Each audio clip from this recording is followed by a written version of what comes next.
Hi hello வணக்கம் மக்களே. This video sponsor by school of business organisation Tiruvannamalai.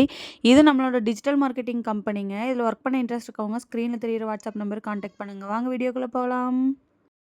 Skip பண்ணாதீங்க. பெரிய தப்பு. தினம் 300 ரூபாய் சம்பாதிக்க அரிய வாய்ப்பு. இன்ஸ்டாகிராம், ஃபேஸ்புக் பயன்படுத்த தெரிந்தால் போதும் content post and content publishing மூலமா தினம் 300 ரூபாய் சம்பாதிக்கலாம். இந்த வேலை செய்ய 5 நிமிடம் போதும். Work training support, group communication support, all language customer live chat support, முக்கியமா சொந்தமா ஒரு பிசினஸ் ஸ்டார்ட் பண்ற அளவுக்கு உங்களால கற்றுக்கொள்ளவும் முடியும், சம்பாதிக்கவும் முடியும். இந்த வேலை வாய்ப்பு வழங்குவது 5 வருடத்திற்கு மேல ரன் ஆகிட்டு இருக்க நம்ம தமிழ்நாட்டு company school of business organisation private limited. மேலும் விவரங்களுக்கு டிஸ்கிரிப்ஷன்ல கொடுத்திருக்க நம்பருக்கு வாட்ஸ்அப் பண்ணுங்க.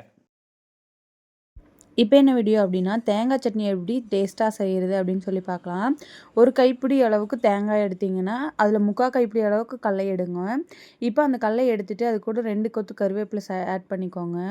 இது கூட 2 பச்சை மிளகா, கொஞ்சமாக கல்லுப்பு ஆட் பண்ணிக்கலாம்.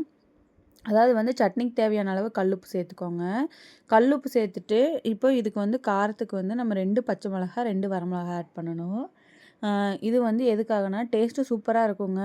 பச்சை மிளகாயோட சட்னி அரைச்சா ஒரு சிலருக்கு பிடிக்கும். அப்புறம் வந்து ஒரு சிலருக்கு வரமிளகா சட்னி அரைக்கணும்.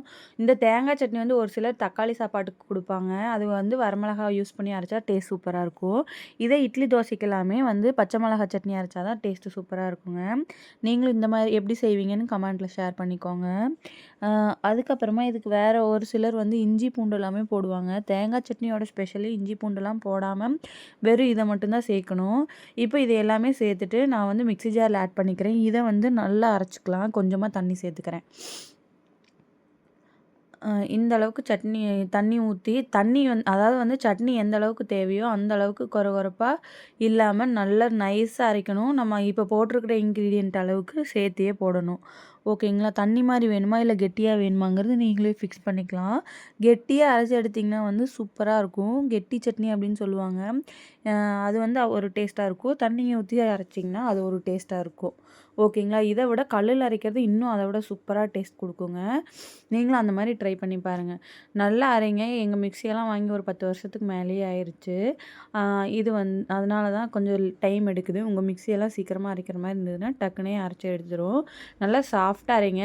மிக்சியில் அரைக்கும்போது வந்து மிக்ஸி ஜார் சூடேறாமல் இருக்கணுங்க. அந்த மாதிரி அரைச்சிங்க அப்படின்னா நல்லா ஆட்டாங்கல்லில் அரைக்கிற ஒரு பக்குவத்துக்கு கொண்டு வரலாம். சூடு இருந்துறீங்களா, ஒரு சில மிக்சியெல்லாம் டக்கு டக்குன்னு அரைக்க அதெல்லாம் வந்து டேஸ்ட்டு நல்லாவே இருக்காதுங்க. ஆனால் வலுவலுன்னு ஆன மாதிரி ஆயிரும். ஏன்னா அது சட்னியோட டேஸ்ட்டையே மாற்றிரும். அதனால் வந்து ஹீட் ஏறாமல் இருக்கணும். அப்புறம் வந்து சூடாக மிக்சியில் போட்டு எப்பயும் அரைக்கவே கூடாதுங்க. ஆற வச்சு தான் அரைக்கணும். இப்போ மிக்ஸி ஜாரில் இருக்கிறது எல்லாமே எடுத்து விட்டுட்டு நம்ம மறுபடியும் ஒரு தடவை நல்லா அரைக்கலாங்க. கொரகொரப்பாக இல்லாமல் அரைக்கணும். சட்னி வந்து நல்லா நைஸாக ஆட்டுற அளவுக்கு டேஸ்ட்டு சூப்பராக இருக்குங்க. கடல அதிகமாக போட்டுறாதீங்க, வலுவலுன்னு இருக்க மாதிரி இருக்கும். ஒரு சிலர்லாம் வந்து தேங்காயும் கடலையும் ஈக்குவலாக இருக்க மாதிரி ஆட் பண்ணுவாங்க. ஆனால் அந்த மாதிரி போடாமல் ஒரு 3/4 கடலையை கம்மி பண்ணிக்கோங்க.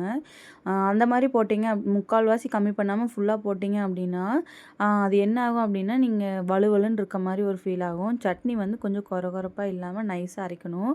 அது ஒரு ஒரு சாஃப்ட்னஸ் கொடுக்குங்க. அந்த மாதிரி அரைச்சி எடுத்தால் தான் சட்னி டேஸ்ட்டாக இருக்கும், சூப்பராகவும் இருக்கும். வீடியோ பிடிச்சிருந்துச்சுன்னா லைக் பண்ணுங்கள், ஷேர் பண்ணுங்கள், சப்ஸ்கிரைப் பண்ணுங்கள், சப்போர்ட் பண்ணுங்கள் மக்களே.